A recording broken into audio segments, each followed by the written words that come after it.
Thank you all for joining me for this, my last recital here at CU. It's a lecture recital. I'm really excited to bring this to you all. Really amazing, awesome work. And thank you to all those watching on YouTube as well. So this is Janáček's Diary of Revenge. And in part of my research and working through this piece and performing it later on after this lecture is done, is to provide a deeper meaning and understanding when performing this work and also when listening to this work, because sometimes Janáček can be considered a little bit esoteric or sometimes hard to latch onto, and hopefully through the process of this lecture, very short, and as we transition into the actual performance of the piece, you'll be more comfortable understanding a little bit of the compositional language that Janáček is working with. So just a little bit of background, I don't get too much into it, but Janáček was born in 1854 and died in 1928. He was a composer, a pedagogue. He fancied himself a folklorist and also a researcher, and sometimes through his own study in Czech language and speech work, a little bit of a linguist as well, as he started using it more and more and understanding a little bit about the psychology and pathology that works when actually working with Czech and using it. During the early periods of his time, right up until even 1906 when he premiered the opera Jenůfa, he was very frustrated about not really getting a lot of recognition in Prague. And it wasn't until when Jenůfa was remounted in 1916 that he finally felt like he came into his own. Incidentally, around this time as well is when he started met love of his life, Camilla, and from there built on latching more and more into the Moravian folklore, the Moravian sounds that he grew to be known for as he was composing, along with riding a wave of nationalism at this time as well, based off of what Dvorak and Smethna was doing. On May 14th, 1916, a series of poems in the People's Journal was printed anonymously. And this is where we find the poems of a cycle called A Pen of the Self-Taught Peasant, and it was published in this paper. It was believed anonymous until way later on, actually ended up being, we found it was Josef Kalda, who we knew this based on a couple of different things. One being, probably someone that was an unlearned peasant, wouldn't be really writing in high poetry at the time, though he was trying his best to highlight and showcase a little bit of that as he was doing it. But some linguists and scholars basically found that would be the case, that they wouldn't be doing that. The cycle consists of 23 poems, or 22 to be more exact, with number 13 in the poetry, actually being a series of dashes. And Janáček will take this and actually use it as a piano interlude, which is also alluding to the act of the two lovers that we see and hear about consummating their marriage, not marriage, but their lust for each other. The poems themselves portray the Lubecke dialect, which is very similar to what Janáček would be growing up with in his own village. And it tells the story of when a young, respectable farmer's son is tempted away into the forest by a young gypsy girl to leave his home forever once that happens. He will succumb to temptation, as we'll hear in the cycle, but also in the poetry itself. You see this push and pull and fighting between each other, these equal forces and non-equal forces. The composition, as what Janáček was using, began around 1917. We know this from letters to Camilla Šešelova. It wasn't completed until 1919, and then not premiered until a friend of his, a conductor and student, premiered the work in 1921 and read it at a concert hall in Brno. Just a little bit more about that text. Like I said, it was from the Self-Taught Peasant, this is 3 poems, and a lot of the text that when he was reading this, he left unchanged and only added a little bit of dramatic impulse, usually repeated words within the cycle itself, in order to heighten the drama. And you see it's a very large, dramatic, operatic in a lot of ways, chamber recital and chamber vocal work. There's an unmistakable connection between this composition and what will happen after this composition was done, with his love and admiration for Mezzo-Soprano, which actually he met in 1917 while beginning to write this cycle. The importance of Camilla Mezzo-Soprano continued to grow and grow through the months and years of Janáček's life, going all the way until he passes away, when actually Camilla's son and herself were at his deathbed when he passed away in the hospital. There's a genesis that comes in this, and you'll see it more and more as you read and listen to the poetry, that we know that Janáček was beginning to turn this infatuation and this lust and this love for this woman and inputting it everywhere into all the music that he was writing, eventually showing up, as we'll look later on, into a love theme and a love melody and a love motive itself. With that, talk a little bit about just an overview of Janáček's compositional style. Especially in this part, in this later period, this golden age of his own writing, we really see a lot of Moravian, Bohemian folklore and attachments to it. Jennifer was the first that kind of really launched him into really launching into and latching into more rustic folklore and folksy ideas and lyricism. And as that influence grew, especially in Moravia, where he grew up, we see more and more of this material grow. And we see it so in the dances that he used, the modalities that he would use, and just the text itself. Another thing that we know is we call it chasuki, or motivic evolution. So these tiny little phrases, very short, sometimes even half a measure, that he'll use and evolve over and over again to fill out the rest of a texture, usually based off of what we'll find out later, their speech melodies. The speech melody is super important because what we know of his interest into the Czech language, his own language, his native tongue, he wrote down and would sit in coffee shops, sit around parks, and just write and sketch what he heard. And all of this, he wrote, there's hundreds that we have found, and I'm sure even more, that we know that he uses, for sure starting in a foot, going all the way forward. And these are our building blocks of those motivic evolutions, those tiny little motives. And I think what's super important here, even though the music is a little bit more dense, thanks to this very natural layering, he has a pluralistic view of modalities, but he's very much does not believe in atonality. In fact, his love for folk song and folk dance, as we'll see a quote a little bit later on, he mentioned that without tonality, you can't have folk song and folk dance. That's how free that idea is. So those are the main ideas and compositional tools that we'll see and explore a little bit. The broad picture is, for Moravian and Bohemian folklore, so a lot of rustic images. In this cycle we talk about with Janáček, the young lad who gets whisked away to the forest. He's a farm worker. Some of the songs refer to his oxen doing field work, not being able to focus on the field work because of the kind of mysticism that Zefka, the gypsy, is giving. There's also a family and religious devoutness to this. And because of that, there's this extra added layer of why gypsy culture and mysticism, on top of in Czech, a lot of themes are about freedom, and who is more free. Actually, today in master class, Professor Cheek was here talking about actually there's nothing more free than the gypsy people. They can pick up and go from one place to another. And so a lot of that also is helping pull Janáček and the cycle, I know it's confusing, his name is Janáček and the cycle as well, kind of away from that life and being more willing to lead for Zefka.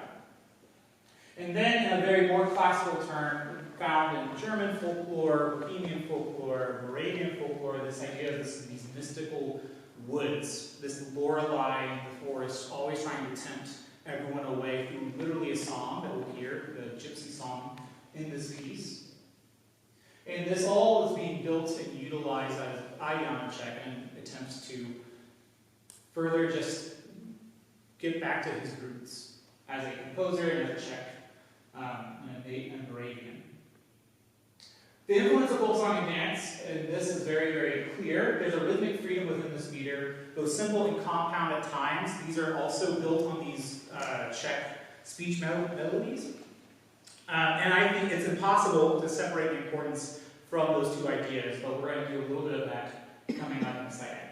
There's also modal scale influences. These ternas, the shapes of three note idioms. There's a lot of, as you'll hear, these three quick little notes that are always related, and even as we look at a little bit later on, looks like motions that we see. Folk dance is also very important, especially the dramatic impulses that will occur in this. One of the most important moments, actually, in the entire piece. The piece is worked with no key signature until the very second to last song, where we finally have A flat major, which is actually a dance itself. It's a kind of a children's, almost childlike song that we'll hear talking about the love that Janáček has for Zefka.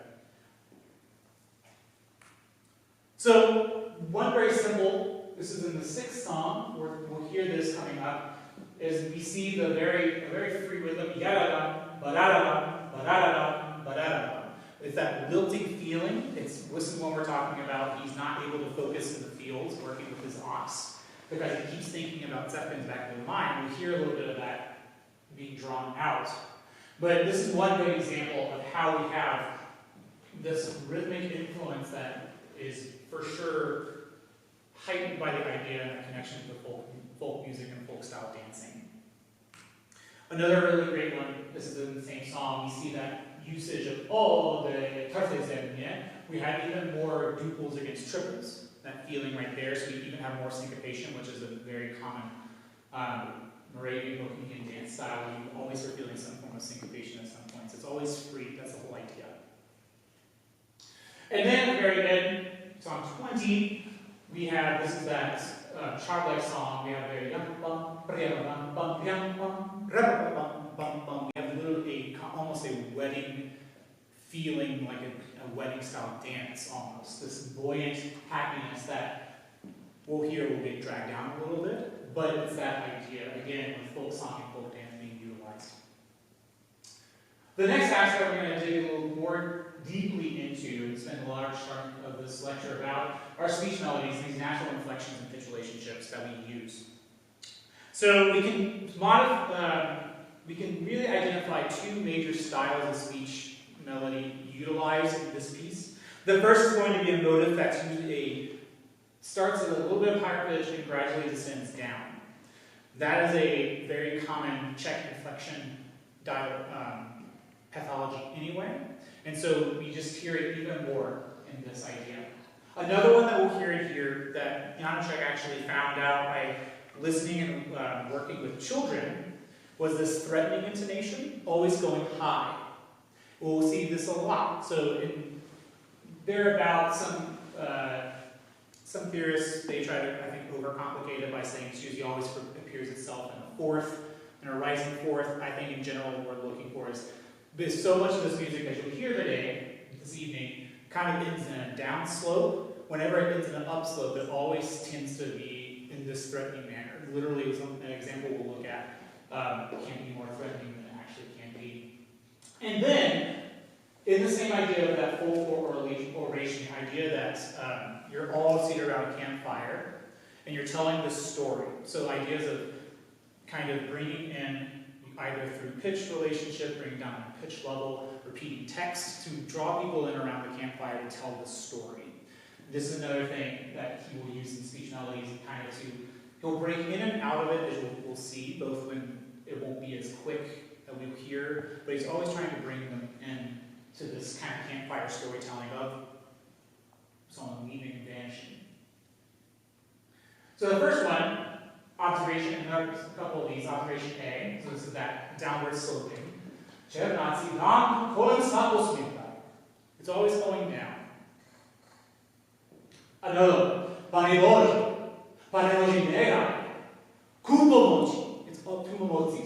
it's always going, it's even at, we hit a high note, we're not there long because the inflection has to go down. It's more naturalistic in how we would speak the Czech.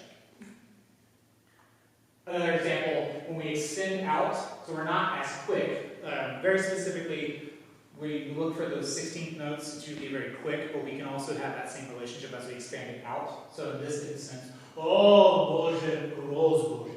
So we still have that idea of we're going downward intonation. But that same concept.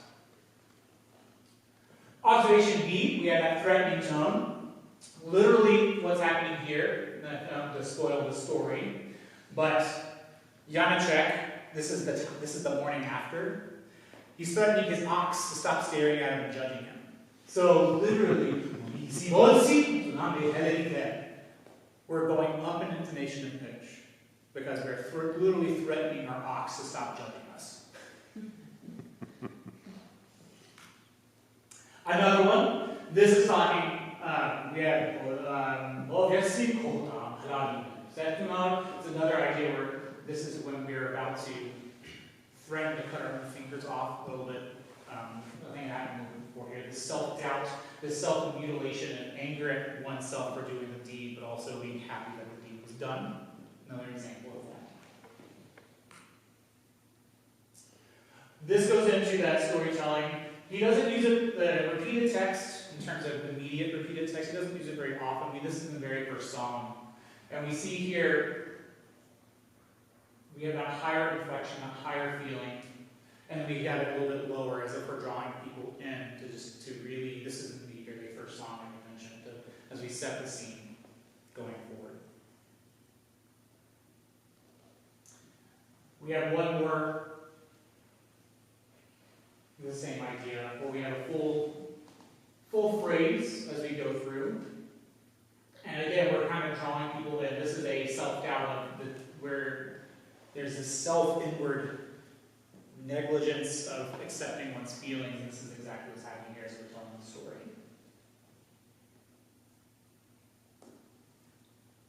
So the other idea that is used a lot is motivic evolution, the Shostakovich, that we have these sporadic music styles. Even what we just see, we've already seen a little bit of that idea, but it gets exploded out in a really natural, cool way, based on speech melodies, these building blocks as we keep going forward. And one of the big ways that we know that he uses these, it's not really leitmotifs, it's not what Wagner did, but it's enough relationship that we'll hear orally to the text that we've just heard. There's constantly oral transformations, these associations with the text we just heard. So the huge one is going to be our love motive, which starts in Diary of One Who Vanished, and we'll see as the entire relationship with Streltsova, and all the, basically a large chunk of the repertoire and compositions that he writes afterwards, including two operas, string quartet, something that was left unfinished, intimate letters as well. All of these, and I actually, a little bit of side research as well, he bequeaths all these, including Diary of One Who Vanished, to Kamila Streltsova as performance, and that's her rights, which is very.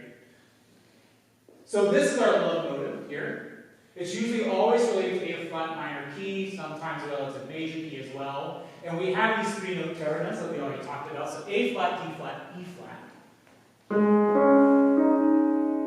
Or another version of it. So we have two different ideas when we're all connected.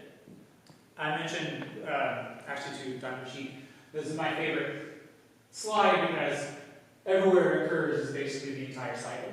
1, 3, 4, 5, 8, 9, 11, 12. It's constantly being used. And it's not always being used in a loving way. It is somehow, it's referencing. It's always a little bit amorous, but also anxiety-filled for Janáček. And it keeps going back and forth as we see until the very end of the cycle where we have a cathartic moment. First one idea, right off the bat. It looks a little weird. You have an A flat, B flat, right in that chord right here. All on top of. Oh, sorry.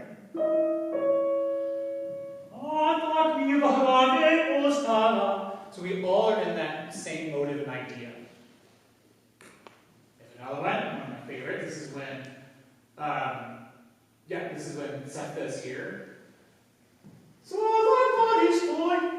So we have all these moments and motives right here, even.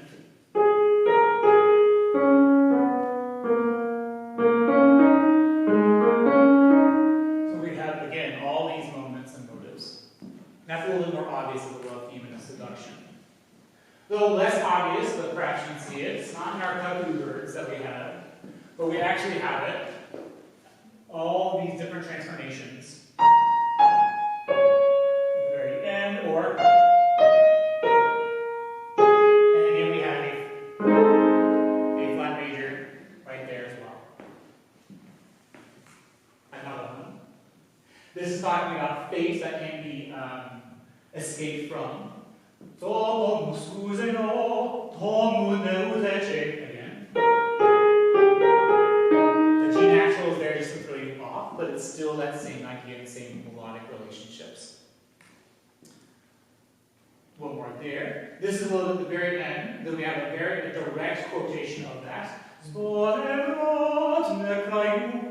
It actually also makes this very easy cycle to learn, because once you learn and recognize the set, you can't get A flat out of your head and A flat relationship out of your head.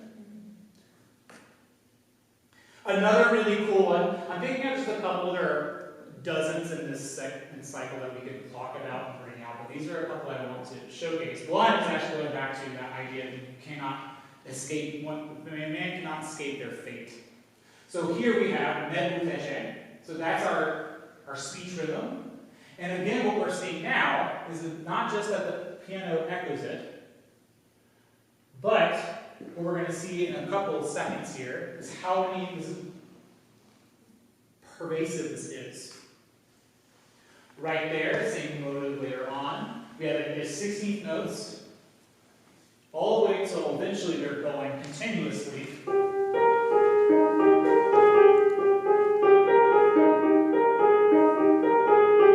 Keep going and going and going and modulating eventually as well. So we're using that one kernel of a musical motive built on a speech melody itself as we're building. Here we see it all over the place. Not just in that right hand, but also in the left hand.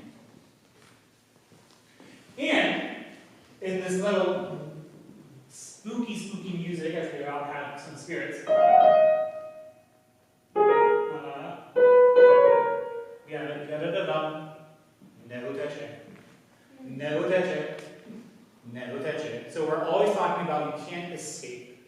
There's no escaping this feeling, this drawing in of what's happening to Janáček. This woman has bewitched him, and all the forces of this rustic landscape, this love, this beauty, is slowly drawing him more and more away from his life at home. And this one might be a little bit more of a stretch, but I do hear it. We have da-da-da-dum. So it's augmented, it's placed a little bit. But it's there. So it's constantly bringing that speech melody back and reminding everyone what's going on. Another really cool moment and feature of this chamber cycle is that what I mentioned prior to one poem is completely just filled with dashes. And this is filled by Janáček by using a piano solo that's utilizing two different motives and themes that we're going to see and look at here. The first big one is Mava Oshinka. This is being used yum, bum, bum, bum, bum.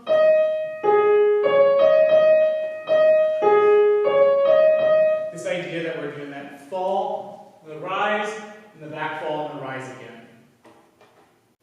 Another one that's being utilized at the very end, that we're already seeing a little bit of that 30-second motive, nezabud, nezabud, that we're in consonance together with.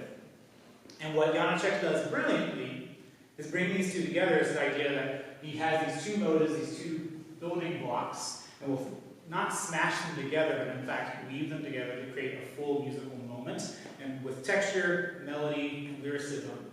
So now we have it everywhere. We have nezabudu, ba-da-dum, bum, ba-da-dum, bum, until finally, then we have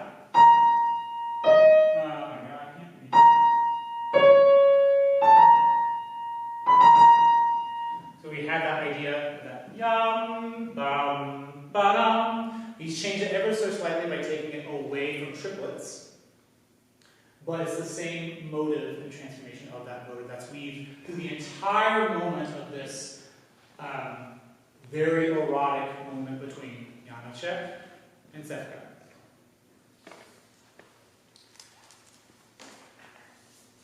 So, why is it important to know, as a performer, all these different ideas? And the big thing is that it gives a greater understanding of this Czech language.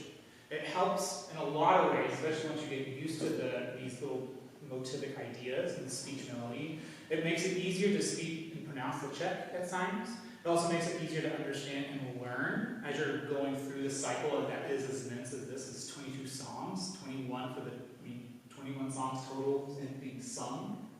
There's also a psychological connection to being hyper-connected to the words you just spoke, not just because you just sung them, but because it's being thrown around all in the whole oral realm that we're seeing in, both in the piano piece and the piano moments, and how we're manipulating that and psychologically connecting to the text we're doing.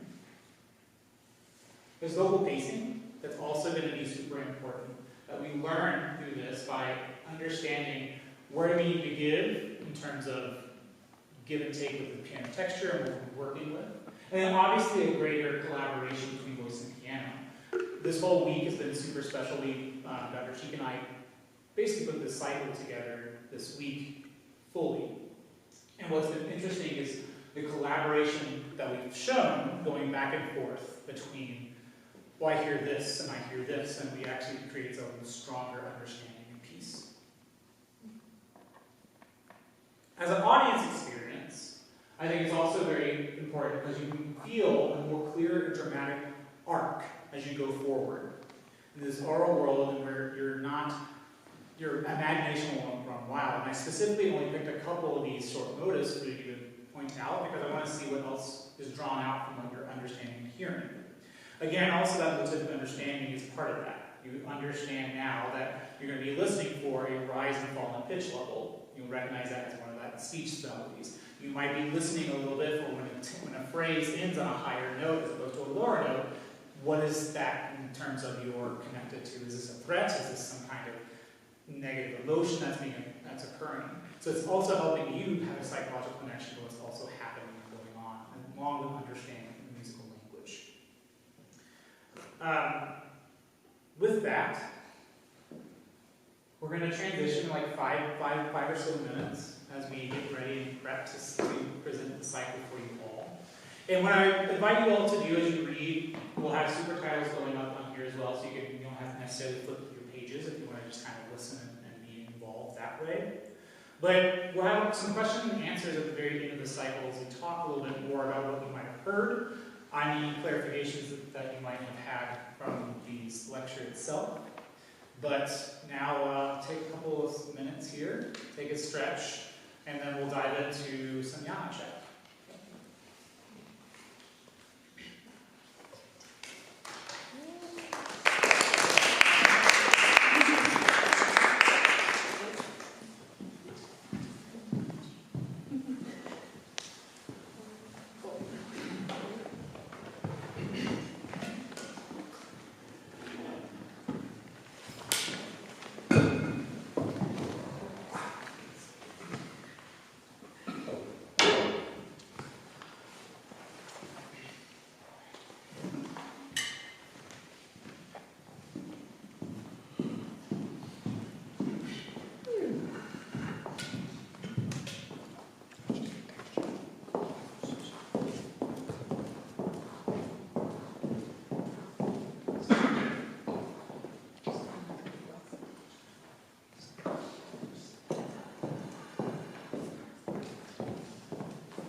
speech rhythms and the children's anger thing helped to explicate it when it happened, because it was like, oh wow, all this emotion that's in language I don't speak was really coming through along with your face and body posture, but it wouldn't have been explainable, but then with the translation and then with the children's rising thing, and then you were so angry, and it's like, this guy's really in conflict.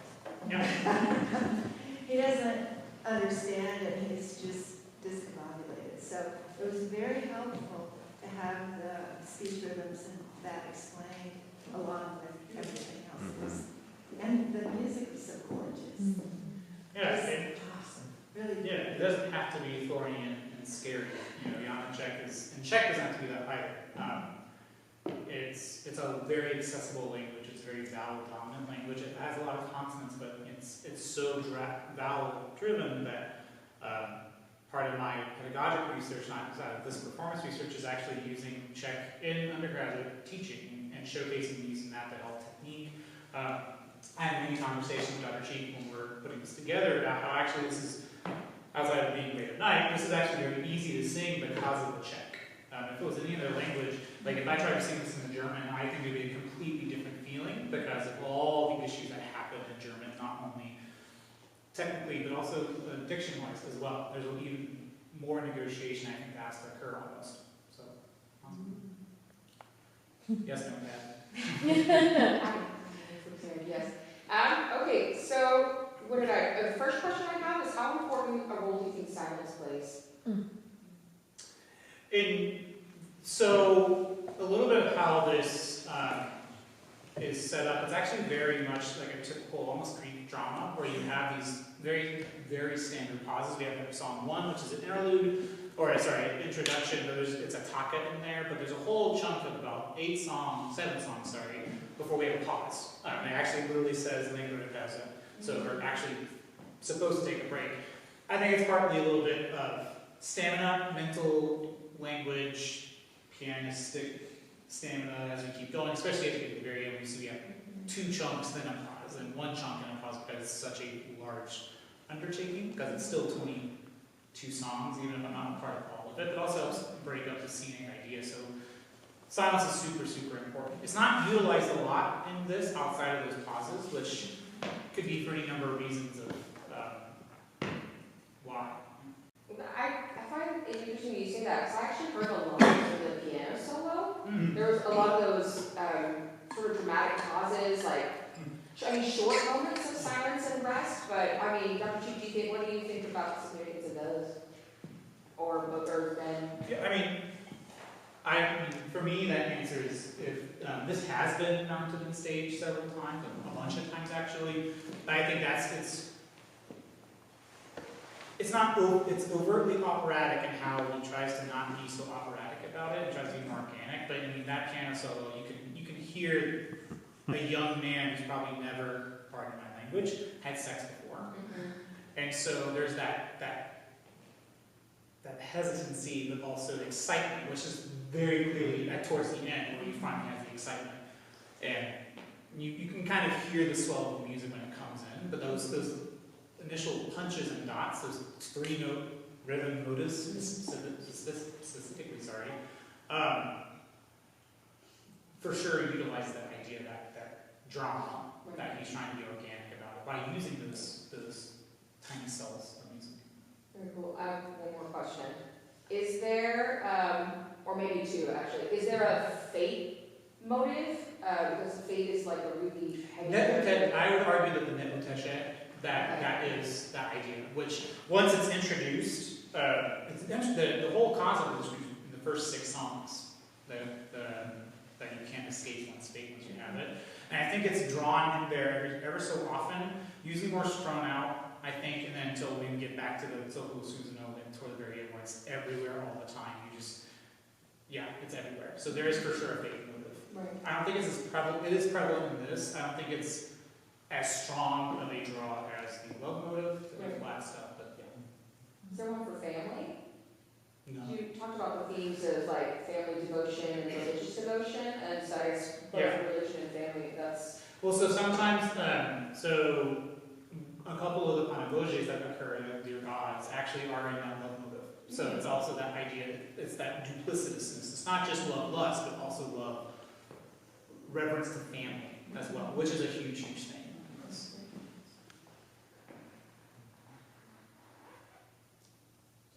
anyone want to read from my notepad?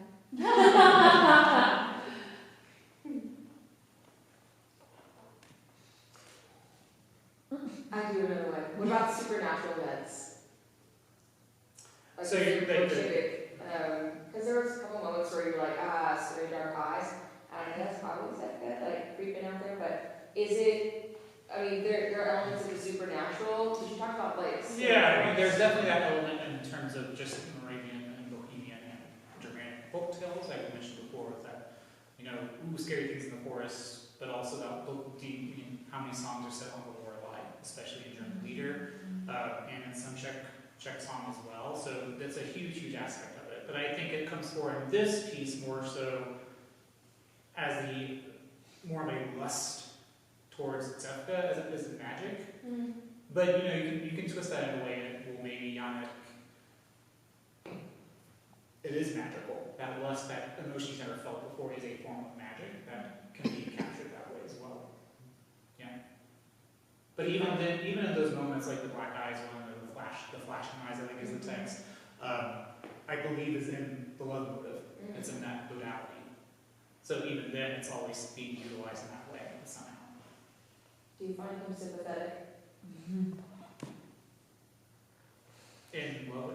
I don't know about anybody else, but I actually have that question as well. Yeah. Yeah. I mean, like how have you interpreted,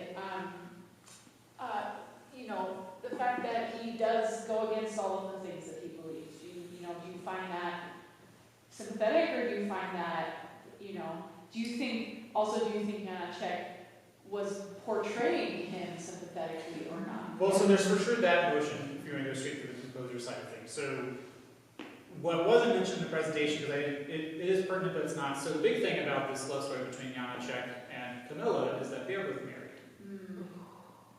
It's also unreciprocated. Oh. So there's that whole aspect of it where, and you can really dive deep, especially post-doc. Diary really is it's an important work, it's a monumental work as well, but it really is you can almost put a stopwatch on. This is when it starts getting a little out of hand, especially towards the end of it, and how often he's using the love motive, how much he's writing Camilla, how much he's dedicating to Camilla, almost blatantly in front of his wife. I mean, the fact that he gives rights to performing some of these works, and Camilla was his inspiration, not just for this, but for Kate Kabalaba and Macropol's case, and other works too. Do you find there's a heroic quality to the last piece in that case? How? Like, does he win, get what he wants in the end? Well, that's, Projection. my interpretation is that finally the shackles of, because you can get very, very, very philosophical with this, how many chains do you tie yourself down to not feel free? And so in this way, Zefka is a physical, actual being, but also as a way of, maybe he doesn't really want to work in the fields all day. Maybe he doesn't really, though it's back and forth because he loves his sister a lot. There's a lot of allusions to that he doesn't want to leave. I think that the glimmer in his eye or something like that to the very end, so there's still that push and pull, but there's a free motion. I think also that's why the C natural at the very end is so important, because the top of the note every single time is always the B flat. It's never usually that sustained either. So it's not just that we have a new height and a new freedom from this idea, but also I think it's very important that C natural is very important in A flat major as well. So it's also part of that. Well, how did you feel at the end? I wrote a lot of one-line commentary on the songs towards the end, like, oh, how surprising, he decides to go back. And then, I do write a lot about, just sort of how it feels about the way women are portrayed in it, a little bit off-putting, but that's the the times, and something we have to deal with, especially in places where religion is such a huge motivator for morality and things like that. But I don't know, just seeing him completely vilify Zefka and then move into being like, this is my wife now. I personally do not find this. It is a whiplashing journey, both in the text and in the singing too. I mean, can I say? Yeah. So when I first looked at this some years ago, I was like, you know, what's the problem? Boy meets girl, girl loves boy, boy loves girl. Boy is racist. Well, I think you have to look at that time and what that meant for him to fall in love with a gypsy woman, totally different culture. Yes, different color skin, but different culture. It meant he's bound to the land and to his family and to traditions that goes back probably centuries. You know, that's just what they did. And then for him to be with her, there's no way, I guess, that she could leave her way of life and join the farm. That's just not that. in fact, she steals her sister's shirt. Yeah. Right? And he can't even tell, he can't explain it to her. Even if Janáček wants to, Janáček just wants to share it. I found it interesting that Zefka was the villain, but she doesn't face consequences, and neither really does either of them. I mean, I guess the consequence is the baby, but. Well, the consequence is he has to give up everything. Absolutely everything. I did think that was a nice reversal. Yeah. In terms of like didactic language, usually it's like the woman is receiving the brunt of the change and facing the consequences. I thought that was interesting. Yeah. And you know, it's weird because, you know, in